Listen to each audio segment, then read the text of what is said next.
ക്രൂശിക്കപ്പെട്ട ക്രിസ്തുവിനെ പ്രസംഗിക്കുന്നു. ദൈവ തിരുനാമത്തിന് മഹത്വം ഉണ്ടാകട്ടെ. വിശ്വാസികളുടെ പിതാവായ അബ്രഹാമിനെക്കുറിച്ചുള്ള ഗൗരവമേറിയ ചില കാര്യങ്ങൾ നാം ചിന്തിച്ചു വരികയായിരുന്നു. അബ്രഹാമിൻ്റെ ജീവിതം ധന്യമായൊരു ജീവിതമായിരുന്നു. അബ്രഹാമിൻ്റെ കുടുംബം അത് ശ്രേഷ്ഠമായൊരു കുടുംബമായിരുന്നു. എല്ലാ വിധത്തിലും ഐശ്വര്യം നിറഞ്ഞ ഒരു ജീവിതം, എല്ലാ വിധത്തിലും സമാധാനവും സന്തോഷവും നിറഞ്ഞ ഒരു കുടുംബം സന്തോഷമുള്ളതായിരിക്കണം, കുടുംബം സ്നേഹമുള്ളതായിരിക്കണം, കുടുംബം സമാധാനമുള്ളതായിരിക്കണം, കുടുംബം ഐക്യമുള്ളതായിരിക്കണം. കുടുംബജീവിതം, കുടുംബ സമാധാനം അത് നാം ഒരു പകൽ കിനാവ് പോലെ കണ്ടാൽ പോരാ, നാം ഒരു സ്വപ്ന ലോകത്തിരുന്നു കൊണ്ട് കണ്ടാൽ പോരാ. അത് വാസ്തവികമായ ഒരു യാഥാർത്ഥ്യമായി നാം അനുഭവിക്കേണ്ടതാണ്. കുടുംബജീവിത സൗഖ്യം, കുടുംബജീവിത സമാധാനം. അബ്രഹാമിൻ്റെ കുടുംബത്തിൽ ഐശ്വര്യം ലഭിച്ചതിൻ്റെ രഹസ്യം എന്താണ്? അബ്രഹാം ദൈവത്തെ അനുസരിച്ചതിൻ്റെ കാരണം എന്താണ്? അബ്രഹാം ദൈവത്തെ വിശ്വസിച്ചു. ഒരാളെ വിശ്വാസം ഉണ്ടെങ്കിലേ അനുസരിക്കൂ, വെറുതെ അങ്ങ് അനുസരിക്കാൻ പറ്റുകയില്ല.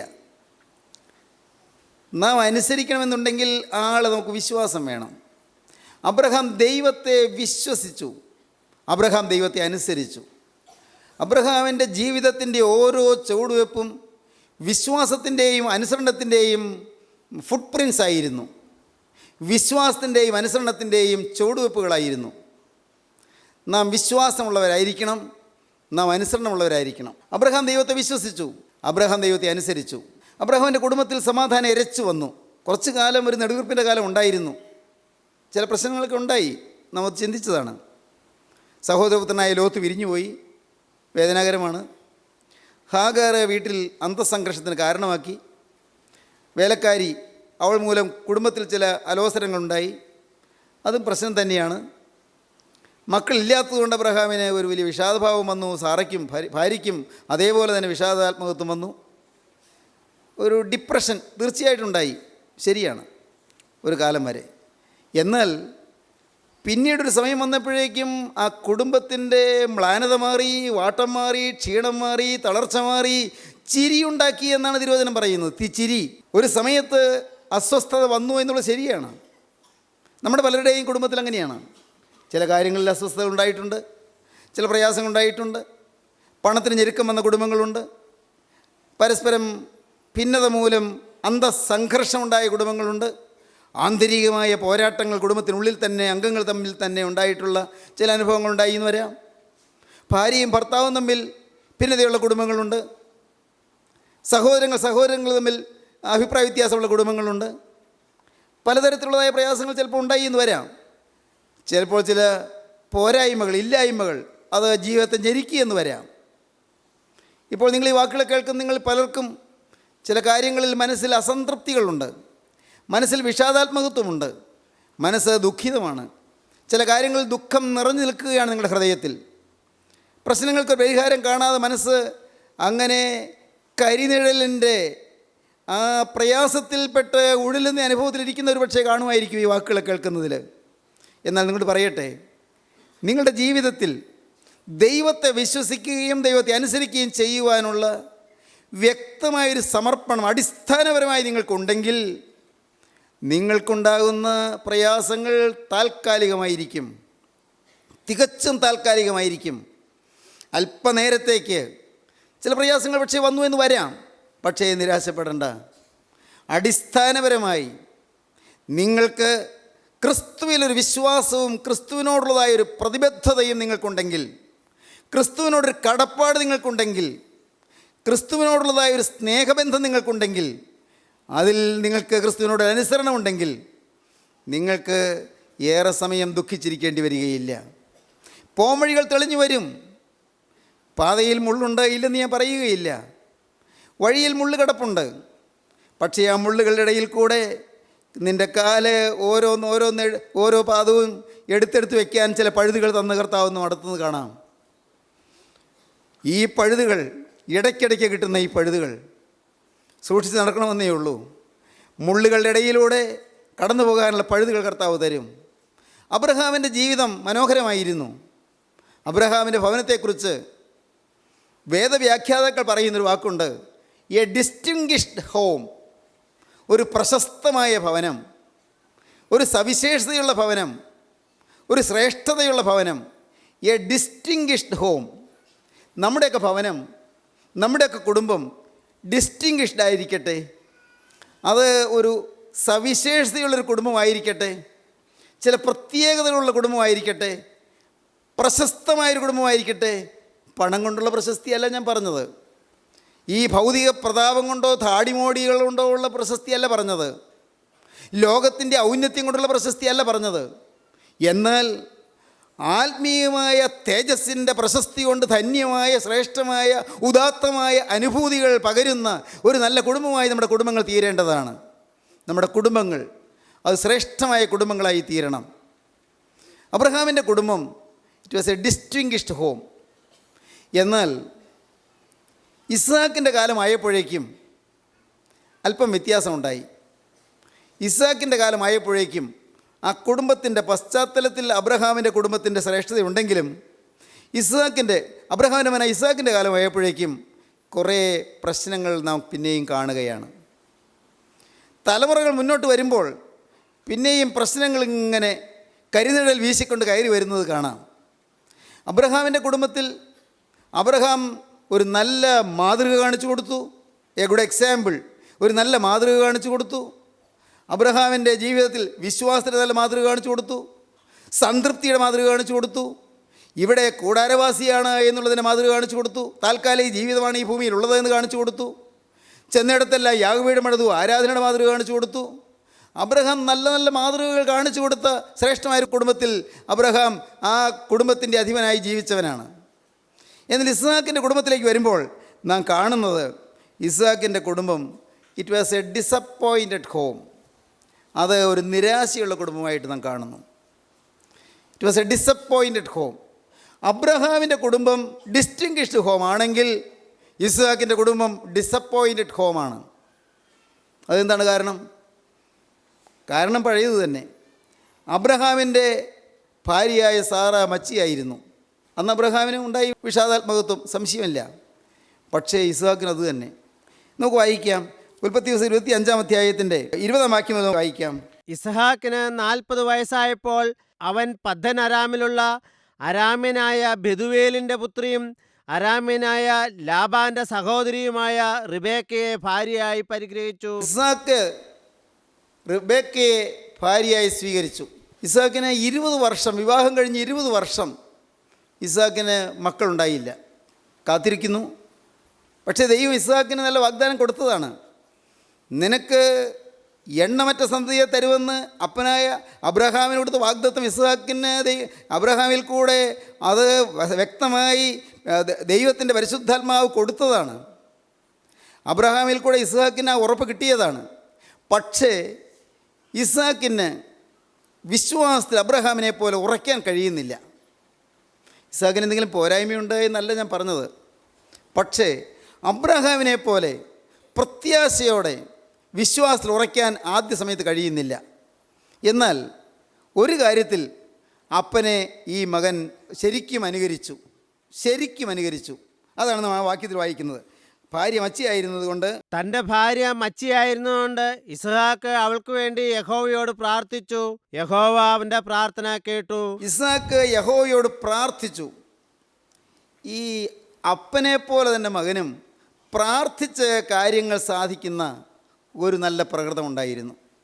എല്ലാം ദൈവത്തോട് ചോദിച്ചു വാങ്ങുന്നു. എൻ്റെ സഹോദരങ്ങളെ, അത് അല്പം ഹൃദയത്തെ തൊടുന്ന രീതിയിൽ എന്നെ സ്പർശിക്കുന്ന കാര്യമാണ്. എൻ്റെ ഹൃദയത്തെ സ്പർശിക്കുന്ന കാര്യമാണ്.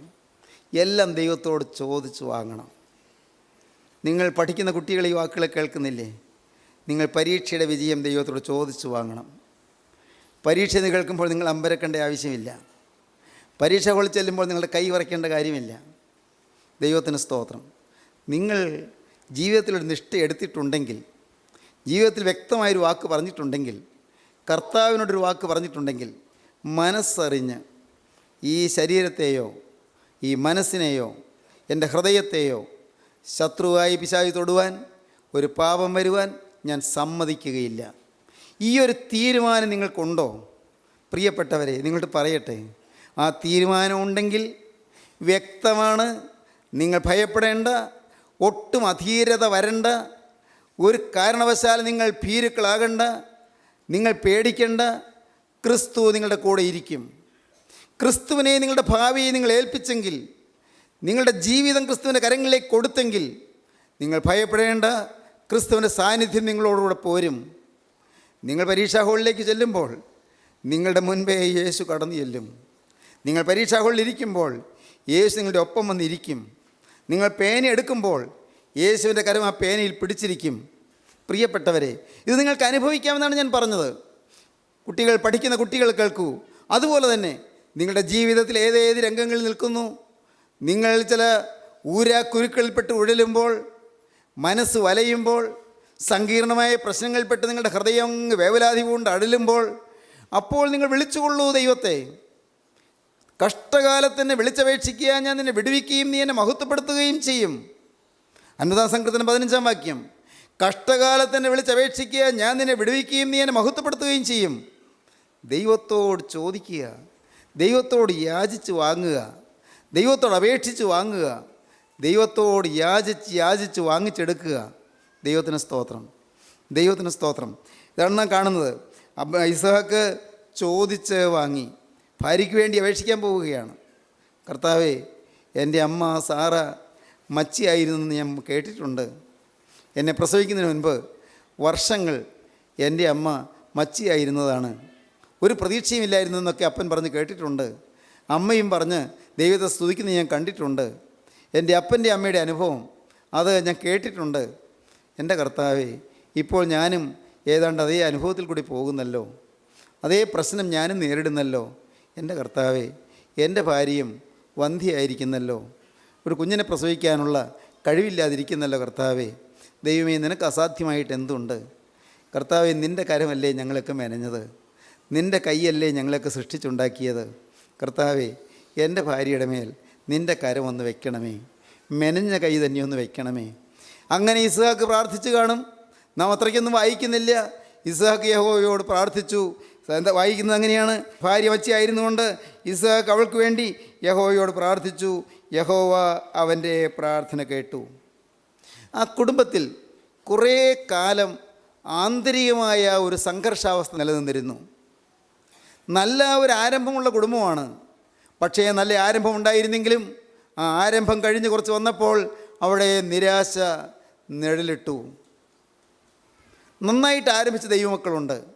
നിങ്ങൾ പലരും നന്നായി ആരംഭിച്ചവരാണ്, നല്ല ജീവിതം തുടങ്ങിയവരാണ്. എന്താ പറയില്ലേ, ഈ വായിൽ വെള്ളിക്കരണ്ടിയുമായി ജനിക്കുക എന്ന്. To be born with a silver spoon in one's mouth. വായിൽ വെള്ളി സ്പൂണുമായിട്ട് ജനിക്കുക. നല്ല സമൃദ്ധിയിൽ ജനിച്ചവരുണ്ട്, നല്ല സന്തോഷത്തിൻ്റെ തെളിവിൽ ജനിച്ചവരുണ്ട്, വളരെ സമൃദ്ധിയിൽ കഴിയുന്നവരുണ്ട്. ശരി, പക്ഷേ ഓർക്കൂ, നിങ്ങൾക്ക് ഏറെക്കാലം നിലനിൽക്കണമെന്നില്ല. ഈ സമൃദ്ധിയും സന്തോഷവും ഏറെക്കാലം നിലനിൽക്കണമെന്നില്ല. ഇന്നുള്ളതായ സന്തോഷവും ഇന്നുള്ളതായ സമൃദ്ധികളും എല്ലാ കാലവും നിലനിൽക്കുമെന്ന് പ്രതീക്ഷിക്കരുത്. ഓർത്തുകൊള്ളൂ, നിങ്ങളെല്ലാ കാലത്തും സുഖകാലത്തും ദുഃഖകാലത്തും ഒരുപോലെ ക്രിസ്തുവിൽ നിങ്ങൾ ശരണപ്പെട്ടുകൊള്ളൂ, ക്രിസ്തുവിനെ നിങ്ങൾ ആശ്രയിച്ചുകൊള്ളൂ, ക്രിസ്തുവിനോട് നിങ്ങൾ അപേക്ഷിച്ചുകൊള്ളൂ. നല്ല കാലമാണ്, പ്രാർത്ഥന കുറയരുത്. എല്ലാം ജയിച്ച് വരുന്ന സമയമാണ്, പ്രാർത്ഥന കുറയരുത്, ദൈവാശ്രയം കുറയരുത്. നല്ല കാലമാണല്ലോ, സാരമില്ല, ഇപ്പോൾ എനിക്കെല്ലാം തികവാണല്ലോ, മോനെ നീ ചിന്തിക്കരുത്. ദൈവത്തിൻ്റെ കരമൊന്ന് മാറിയാൽ മതി എല്ലാം തകിടം മറിയാൻ. ഇന്നുള്ളതായ സൗകര്യങ്ങൾ, ഇന്നുള്ളതായ സന്തോഷങ്ങൾ, ഇന്നുള്ളതായ സൗഖ്യങ്ങൾ എല്ലാം തിരിഞ്ഞു വരാൻ ഒരു സെക്കൻഡ് നേരം പോലും വേണ്ട. ദൈവവൈതലേ, എപ്പോഴും ചാരിക്കൊള്ളുക, എപ്പോഴും ആ കുരിശിലെ സ്നേഹത്തിൽ നീ മുറുകെ പിടിച്ചുകൊള്ളുക, എപ്പോഴും കുരിശിലെ സ്നേഹത്തിൽ നീ ചാരിക്കൊള്ളുക, എപ്പോഴും ആ രക്ഷകൻ്റെ തിരുവിലാവിൽ നീ അണഞ്ഞുകൊള്ളുക, എപ്പോഴും യേശുവിൻ്റെ ആണിപ്പാടുള്ള പാദത്തിൽ നീ വീണുകൊള്ളുക. നിൻ്റെ ഹൃദയം പ്രാർത്ഥനയിൽ എപ്പോഴും ഉറ്റിരിക്കട്ടെ. ദൈവത്തിന് സ്തോത്രം. ദൈവത്തിൻ്റെ വലിയ നാമം മഹത്വപ്പെടട്ടെ. എനിക്കറിയാം നിങ്ങൾ അനേകർക്ക് അനേകം പ്രശ്നങ്ങളുണ്ട് എന്ന്, ഓരോരുത്തർക്കും താങ്ങാൻ വയ്യാത്ത പ്രതിസന്ധികളുണ്ട് എന്ന്, നിങ്ങൾ അനേകരും വീർപ്പുമുട്ടി ഇരിക്കുകയാണ് എന്ന്, പലരുടെയും ഹൃദയം വിഷാദഭരിതമാണ് എന്ന്, അകത്ത് സംഘർഷമുള്ളവർ, ഇന്നർ കോൺഫ്ലിക്റ്റ് കൊണ്ട് വലഞ്ഞിരിക്കുന്നവർ, മനസ്സ് വിഷാദഭരിതമായിരിക്കുന്നവർ, മനസ്സ് വാടിയിരിക്കുന്നവർ, പല കാരണങ്ങളാൽ മ്ലാനമായിരിക്കുന്നവർ, പ്രിയപ്പെട്ടവരെ നിങ്ങൾ കേൾക്കൂ. നിങ്ങളെ സ്നേഹിക്കുന്ന ഒരു ദൈവമുണ്ട്, നിങ്ങളെ കരുതുന്ന ഒരു ദൈവമുണ്ട്. കർത്താവായ യേശു ക്രിസ്തു, അവൻ നിങ്ങളെ വ്യക്തിപരമായി അറിയുന്നു, അവൻ നിങ്ങളെ സ്നേഹിക്കുന്നു. അവൻ ഇന്ന് ഇത് നിങ്ങൾ കേട്ടുകൊണ്ടിരിക്കുമ്പോൾ തന്നെ നിങ്ങളുടെ അരികത്തേക്ക് വന്നിട്ടുണ്ട്. ദൈവത്തിന് സ്തോത്രം. ഇസ്ഹാക്ക് തൻ്റെ ഭാര്യയ്ക്ക് വേണ്ടി പ്രാർത്ഥിപ്പാൻ ദൈവസന്നിധിയിലേക്ക് കടന്നു ചെന്നു. അവൾക്ക് വേണ്ടി ദൈവത്തോട് പ്രാർത്ഥിച്ചു. അവൻ്റെ ഭാര്യ റെബേക്ക ഗർഭം ധരിച്ചു. യഹോവ അവൻ്റെ പ്രാർത്ഥന കേട്ടു. ദൈവത്തിന് സ്തോത്രം. സഹോദരങ്ങളെ, നമ്മുടെ ഒരു പാട്ടിൽ നാം പാടിയല്ലോ, വിളിച്ചാൽ വിളി കേൾക്കുന്ന ഒരപ്പൻ, വിളിച്ചാൽ വിളി കേൾക്കുന്ന ഒരപ്പൻ. ഇത് നിങ്ങൾ വിശ്വസിക്കണം. ദൈവത്തിന് സ്തോത്രം. നിങ്ങളുടെ ഈ ഭൂമിയിലെ ഒരപ്പൻ നിങ്ങൾ വിളിക്കുമ്പോൾ വിളി കേൾക്കുമല്ലോ. നിങ്ങൾ കരയുമ്പോൾ നിങ്ങളുടെ കരച്ചിൽ കാണുമല്ലോ. ദൈവത്തിന് സ്തോത്രം. സ്വർഗത്തിലെ അപ്പൻ എത്ര അധികം. വിളിച്ചാൽ വിളി കേൾക്കുന്ന ഒരപ്പൻ നമുക്കുണ്ട്. ജീവനുള്ള ദൈവത്തെ, സർവോന്നതനായ സ്വർഗീയ പിതാവിനെ അപ്പ എന്ന് വിളിക്കാനുള്ള പദവിയാണ് നമുക്ക് തന്നിരിക്കുന്നത്. മറക്കരുത്, അതൊരു പദവിയാണ്. നമുക്കാർക്കും അടുത്തുകൂടാത്ത വെളിച്ചത്തിൽ വസിക്കുന്ന നിത്യപരിശുദ്ധനായ തേജോമയനായ ദൈവത്തെ അപ്പ എന്ന് വിളിക്കാനുള്ള പദവിയാണ് വെറും മൺകീടമായ മൺതരിയായ നമുക്ക് ദൈവം തന്നിരിക്കുന്നത്. അപ്പ എന്ന് വിളിക്കുമ്പോൾ മോനെ എന്ന് വിളിച്ചുകൊണ്ട്, മോളെ എന്ന് വിളി കേട്ടുകൊണ്ട് അവൻ ഓടി അരിയിലേക്ക് വരുന്ന ദൈവമാണ്. So near A God and so dear A God and so real A God. പ്രിയപ്പെട്ടവരെ, ആ വാക്കുകൾ നിങ്ങൾ മറക്കല്ലേ. So near A God and so dear A God and so real A God. ദൈവം അത്രമാത്രം അടുത്താണ്, ദൈവം അത്രമാത്രം സ്നേഹമാണ്, അത്രമാത്രം പ്രിയപ്പെട്ടവനാണ്, ദൈവം അത്രമാത്രം സാക്ഷാത്തായ അനുഭവമാണ്. ദൈവത്തിന് സ്തോത്രം. അത്രമാത്രം അടുത്ത് നിങ്ങൾ ദൈവത്തെ അറിയുക, ദൈവത്തെ നിങ്ങൾ സ്നേഹിക്കാൻ തുടങ്ങുക, ദൈവത്തോട് നിങ്ങൾ അടുക്കുക, ദൈവത്തോട് അടുത്തടുത്ത് ചെല്ലുക. Come close to Jesus. യേശുവിനോട് ഏറ്റവും അടുത്തടുത്ത് വരിക. Come so close to Jesus. യേശുവിനോട് ഏറ്റവും അടുത്ത് വരിക. Keep close to Jesus. ഒരു പാട്ടുണ്ട്, keep close to Jesus, keep close to Jesus. യേശുവിനോട് ഏറ്റവും അടുത്ത് വരിക, യേശുവിനോട് ഏറ്റവും അടുത്ത് വരിക. യേശുവിനോട് അടുത്ത് വന്ന് അവൻ്റെ പാദം കെട്ടിപ്പിടിക്കുക. ആ ആണിപ്പാടുള്ള പാദം എപ്പോൾ വേണമെങ്കിൽ നിങ്ങൾക്ക് അണയാം, എപ്പോൾ വേണമെങ്കിൽ നിങ്ങൾക്ക് പ്രാർത്ഥന അടുത്ത് ചെല്ലാം. ഇസ്ഹാക്ക് അവൾക്ക് വേണ്ടി പ്രാർത്ഥിച്ചു. റിബേക്ക ഗർഭം ധരിച്ചു. ദൈവത്തിന് സ്തോത്രം. ഒന്ന്, ഇസ്ഹാക്കിൻ്റെ കുടുംബം അത് ഡിസ്റ്റിങ്ഷ്ഡ് ഹോം അല്ല, അത് ഡിസപ്പോയിൻറ്റഡ് ഹോമായിരുന്നു. ഡിസ്റ്റിങ്ഷ്ഡ് ഹോമായിരുന്നു അബ്രഹാമിൻ്റെ കുടുംബം. ഇസ്ഹാക്കിൻ്റെ കുടുംബം ഡിസപ്പോയിൻറ്റഡ് ഹോമായിരുന്നു. എന്നാൽ ഡിസപ്പോയിൻറ്റ്മെൻറ്റ് മാറി മോനെ കിട്ടി, മക്കളെ കിട്ടി. ഒരു പ്രസവത്തിൽ തന്നെ 2 മക്കൾ. പിന്നെ പക്ഷേ വന്നത് എന്താണ് നാം കാണുന്നത്? It was A divided home. Divided home. ആ വീട്ടിൽ ആറ്റുനോറ്റ് കിട്ടിയ 2 മക്കൾ പരസ്പരം പോര്. മക്കൾ 2 പേരും 2 സ്വഭാവക്കാർ. എൻ്റെ സഹോദരങ്ങളെ, അല്പം വിശദീകരിച്ച് പറയേണ്ടതുണ്ട്. നമ്മുടെ പലരുടെയും കുടുംബങ്ങൾ ഡിവൈഡഡാണ്. ഭിന്നതയുള്ള കുടുംബമാണ്, അകൽച്ചയുള്ള കുടുംബമാണ്. സഹോദരങ്ങൾ പല പ്രകൃതമുള്ളവർ, ഭിന്ന പ്രകൃതിയുള്ളവർ, ഭിന്ന സ്വഭാവമുള്ളവർ, പരസ്പരം വിരുദ്ധമായ അഭിപ്രായഗതിയുള്ളവർ. ഒരാൾ ഇവിടെ നാം കാണുന്നത് ലോകപ്രകാരം നോക്കിയാൽ ഇസ്ഹാക്കിനവനായ ഏശാവ്, അവൻ ഒരു സക്സസ്സാണ്, ജീവിത വിജയമാണ്. ദൈവസംബന്ധമായി നോക്കുമ്പോൾ ഹി വാസ് എ ഫെയിലിയർ. ലോകപ്രകാരം നോക്കുമ്പോൾ ഹി വാസ് എ സക്സസ്, അവൻ ജീവിത വിജയമാണ്. എന്നാൽ ദൈവത്തെ സംബന്ധിച്ചിടത്തോളം ഹി വാസ് എ ഫെയിലിയർ, അവനൊരു തോൽവിയാണ്. അനേകം മക്കൾ, അനേകം കുടുംബങ്ങളിൽ പലരും പ്രിയപ്പെട്ടവരെ, അവർ ലോകപ്രകാരം വിജയികളാണ്. അവർ ബിസിനസ്സിൽ കയറി വരുന്നുണ്ട്, അവർ കൃഷിയിൽ കയറി വരുന്നുണ്ട്, അവരെ വിദ്യാഭ്യാസത്തിൽ ഉയർന്നു വരുന്നുണ്ട്, അവർ ഔദ്യോഗികമായ പദവികളിൽ വളർന്നു വരുന്നുണ്ട്, അവർ ആരോഗ്യത്തിൽ സമ്പന്നരായി, ആരോഗ്യത്തിൽ മികവുള്ളവരായി തീർന്നു വരുന്നുണ്ട്. അവർക്ക് നല്ല മനോഹരമായ വീടുകളും സൗകര്യങ്ങളും ഉണ്ട്, എല്ലാം ഉണ്ട്. അവരെ കയറി വരുന്നുണ്ട്. ലോകം നോക്കുമ്പോൾ ഹീസ് എ സക്സസ്, അവനൊരു വിജയിയാണ്, അവനൊരു ജേതാവാണ്, അവന് ജയാളിയാണ് എന്ന് പറയും. എന്നാൽ ദൈവം നോക്കുമ്പോൾ ഹീസ് എ ഫെയിലിയർ. ദൈവം നോക്കുമ്പോൾ ആത്മീയമായി ഒന്നുമില്ല, ആത്മീയമായി യാതൊന്നുമില്ല. ദൈവരാജ്യമുണ്ടോ? ആർക്കറിയാം? ഉണ്ട് എന്നൊക്കെ പറയുന്നു. ചടങ്ങ് പോലെ നമസ്കാരങ്ങൾ ചൊല്ലും, ചടങ്ങ് പോലെ ആരാധനകളിൽ പങ്കെടുക്കും, ചടങ്ങ് പോലുള്ളതായ ചില അനുഷ്ഠാനങ്ങൾ എല്ലാം നിർവഹിക്കും. പ്രിയപ്പെട്ടവരെ, എല്ലാം ഉണ്ട്, ചടങ്ങുകളെല്ലാം ഉണ്ട്, ആന്തരികമായ ജീവനില്ല. ക്ഷമിക്കണം, നിങ്ങൾ ആരെയും കുറ്റപ്പെടുത്തി പറയുകയോ നിങ്ങൾ ആരെയും വിധിച്ച് പറയുകയോ ചെയ്യുന്നെന്ന് നിങ്ങൾ ദയവായി ധരിക്കരുതേ. അനേകം പേരും ചില ചടങ്ങുകളുണ്ട്, ആചാരങ്ങളുണ്ട്, അനുഷ്ഠാനങ്ങളുണ്ട്. അന്തസ്സത്ത എന്ത് എന്ന് ഗ്രഹിക്കുന്നില്ല, ആന്തരികമായ അനുഭവം എന്ത് എന്ന് ഗ്രഹിക്കുന്നില്ല. ക്രിസ്തു ഉള്ളിൽ വസിക്കാതെ ആരാധനകൾ ചൊല്ലുന്നുണ്ട്, ക്രിസ്തു ഇല്ലാതെ പ്രാർത്ഥനകൾ ചൊല്ലി ചൊല്ലി തേക്കുന്നുണ്ട്. ടിബറ്റിലെ ലാമമാർ പ്രാർത്ഥിക്കുന്നു എന്ന് കേട്ടിട്ടുണ്ട്, എവിടെയോ വായിച്ചിട്ടുണ്ട്. ഏതോ യന്ത്രത്തിൽ പ്രാർത്ഥനകൾ ഇങ്ങനെ എഴുതി വെച്ചിട്ട് അതിങ്ങനെ കറക്കിക്കൊണ്ടിരിക്കും. ഒരു പ്രാവശ്യം കറക്കുമ്പോൾ ആ ചുരുൾ നിവർന്ന് വരും. എല്ലാം ഒരു പ്രാർത്ഥന ഒരു പ്രാവശ്യം ചൊല്ലി തീർത്തു എന്നാണ് അവരുടെ ഭാവം. വീണ്ടും ആ ചുരുള പിന്നെയും തിരിക്കും. അങ്ങനെ ഒരു പ്രാവശ്യം കൂടി ആകുമ്പോൾ 2 പ്രാവശ്യം പ്രാർത്ഥന ചൊല്ലി തീർത്തു. ഇങ്ങനെ പ്രാർത്ഥന ചൊല്ലി തീർക്കുന്ന പ്രാർത്ഥനകൾ ഹൃദയത്തെ തൊടുന്ന പ്രാർത്ഥനകളല്ല, ഹൃദയത്തിൽ നിന്ന് വരുന്ന പ്രാർത്ഥനകളല്ല. പ്രിയപ്പെട്ടവരെ, ആരെയും കുറ്റപ്പെടുത്തിക്കൊണ്ട് പറയുകയല്ല. ലാമാമാരങ്ങനെ ചെയ്യുന്നെന്ന് കേട്ടിട്ടുണ്ട്, എനിക്കറിഞ്ഞുകൂടാ, ഞാൻ എവിടെയോ വായിച്ചതാണെന്ന് തോന്നുന്നു. സഹോദരങ്ങളെ, അനേകം പേരുടെ പ്രാർത്ഥനകളും ചില ചടങ്ങുകളായി തീരുകയാണ്. ഒരറ്റത്തും തുടങ്ങി പ്രാർത്ഥന, അത് ചൊല്ലിത്തീരുന്നതിന് മുമ്പ് എവിടെയെങ്കിലും മുറിഞ്ഞു പോയാൽ പിന്നെ ആദ്യം മുതൽ ചൊല്ലണം, അല്ലാതെ ഇടയ്ക്ക് ചൊല്ലാൻ അറിഞ്ഞുകൂടാ. ഹൃദയത്തിൽ നല്ല വരുന്നത് അർത്ഥം അറിഞ്ഞുകൊണ്ടല്ല പ്രാർത്ഥിക്കുന്നത്. എല്ലാം ഒരു ചടങ്ങ് പോലെ, ആചാരം പോലെ ആയി തീരുകയാണ്. സഹോദരങ്ങളെ, എല്ലാം ഉണ്ട്, പക്ഷേ ആ വീട്ടിൽ ഡിവൈഡഡ് ഹോമാണ്. അത് ആന്തരികമായ അകൽച്ചയുള്ള ഭവനമാണ്. ദൈവത്തിന് സ്തോത്രം. ഇന്ന് നമ്മുടെ കുടുംബങ്ങൾ എങ്ങനെയാണ്? നമ്മുടെ കുടുംബങ്ങളിൽ ആന്തരികമായ ഒരു വൺനെസ് ഉണ്ടോ? ആന്തരികമായ ഹാർമണി ഉണ്ടോ? ഭാര്യയും ഭർത്താവും ഒരു ഹൃദയമാണോ? ഭാര്യയും ഭർത്താവും ഒരു മനസ്സായി തീരാൻ പറ്റുന്നുണ്ടോ? പരസ്പര സ്നേഹത്തിൽ നിറഞ്ഞു നിൽക്കാൻ പറ്റുന്നുണ്ടോ? ആ സ്നേഹത്തിൽ ഇഴുകിച്ചേരാൻ പറ്റുന്നുണ്ടോ? ആ അഭിപ്രായത്തിലെ വൈവിധ്യങ്ങൾ ഒരുപക്ഷെ വന്നാലും ഒന്നായിത്തീരാൻ പറ്റുന്നുണ്ടോ? ഇണങ്ങാൻ സാധിക്കുന്നുണ്ടോ? ഇണക്കത്തിൽ മുന്നോട്ട് പോകാൻ പറ്റുന്നുണ്ടോ? ഹാർമണി എന്ന് ഞാൻ പറയാറുണ്ടല്ലോ. ഹാർമണി, ഒരു ഇന്നർ ഹാർമണി പുലർത്താൻ നിങ്ങൾക്ക് സാധിക്കുന്നുണ്ടോ? നമ്മുടെ കുടുംബങ്ങളിൽ ഇന്നർ ഹാർമണി ഉണ്ടോ? ആന്തരികമായൊരു വൺനെസ് ഉണ്ടോ? ആന്തരികമായ ഒരു ഏകതാനതയുണ്ടോ? ആന്തരികമായ ഒരു ഏകത്വമുണ്ടോ? ആന്തരികമായ ഒരു മനസ്സുണ്ടോ? ദൈവത്തിന് സ്തോത്രം. ചിന്തിക്കൂ പ്രിയപ്പെട്ടവരെ, നിങ്ങളുടെ ജീവിതത്തെ നിങ്ങൾ ശോധന ചെയ്യൂ. A divided home. ഇതിനെക്കുറിച്ച് ഇനിയും കുറച്ച് കാര്യങ്ങൾ പറയാനുണ്ട്, അത് അടുത്ത പ്രസംഗത്തിൽ പറയാം. കർത്താവിന് സ്തോത്രം. ഞാൻ നിർത്തട്ടെ. നിങ്ങളൊരു വാക്ക് ഞാൻ ചോദിക്കട്ടെ. നിങ്ങളുടെ ഭവനം എങ്ങനെ ഇരിക്കുന്നു? നിങ്ങളുടെ കുടുംബം എങ്ങനെ ഇരിക്കുന്നു? നിങ്ങൾ ഓരോ ആവശ്യവും പേറിക്കൊണ്ട് ദൈവസന്നിധിയിൽ ചെന്ന് ആവശ്യങ്ങൾ ചോദിച്ചു വാങ്ങാറുണ്ടോ?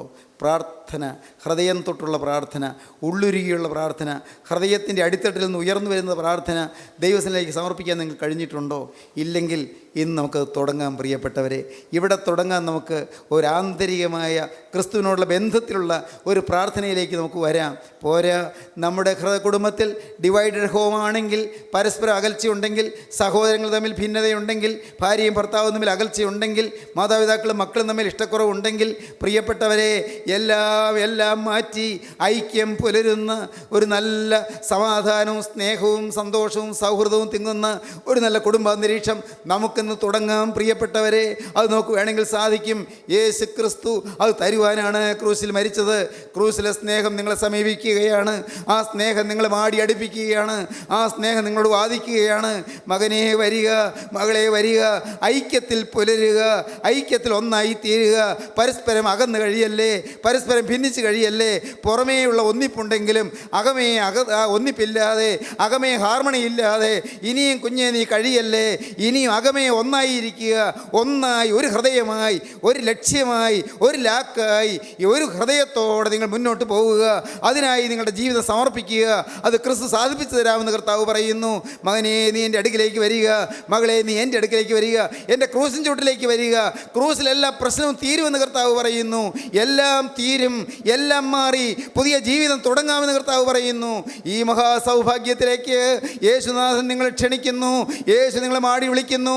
വരുവീൻ യേശുവിൻ്റെ അരികിലേക്ക്, വരുവീൻ യേശുവിൻ്റെ പാദപീഠത്തിലേക്ക്, യേശുവിൻ്റെ കുരിശിൻ ചുവട്ടിലേക്ക് വരുവീൻ. ഒന്നായി തീരുവീൻ, സ്നേഹത്തിൽ ഒന്നായി തീരുവീൻ, സൗഹൃദത്തിൽ ഒന്നായി തീരുവീൻ, സ്നേഹത്തിൽ യോജിക്കുവീൻ. ഇന്ന് മുതൽ പുതിയ ജീവിതം തുടങ്ങുവീൻ. ദൈവകരങ്ങളിലേക്ക് ഏൽപ്പിക്കുവീൻ. നമുക്ക് സമർപ്പിക്കാം, നമുക്ക് പ്രാർത്ഥിക്കാം. കരുണയുള്ള കർത്താവേ, ഈ നല്ല ദിവസത്തിനായി ഞങ്ങൾ നിന്നെ സ്തുതിക്കുന്നു. വചനം കേട്ട് എല്ലാവരെയും വാഴ്ത്തണമേ, എല്ലാവരെയും അനുഗ്രഹിക്കണമേ കർത്താവെ. അകന്നിരിക്കുന്നവരെ ഒന്നിപ്പിക്കണമേ കർത്താവെ, അകന്നുപോയവരെ അടുപ്പിക്കണമേ കർത്താവെ, ഭിന്നിച്ചു പോയവരെ ഒന്നിപ്പിക്കണമേ കർത്താവെ, ദുഃഖിച്ചിരിക്കുന്നവരെ വിഷാദ വൈവശ്യം മാറ്റി സമാധാനത്തിലേക്ക് നയിക്കണമേ കർത്താവെ. എല്ലാവരെയും തലോടണമേ, കണ്ണുനീര് തുടയ്ക്കണമേ, രോഗങ്ങൾ മാറ്റണമേ, കുടുംബസമാധാനം നൽകണമേ, കുടുംബങ്ങളിലേക്ക് ഐക്യവും ശാന്തിയും പകരണമേ. തിരുനാമം മഹത്വപ്പെടുത്തണമേ. യേശു ക്രിസ്തുവിൻ്റെ ജയകരമായ നാമത്തിൽ തന്നെ.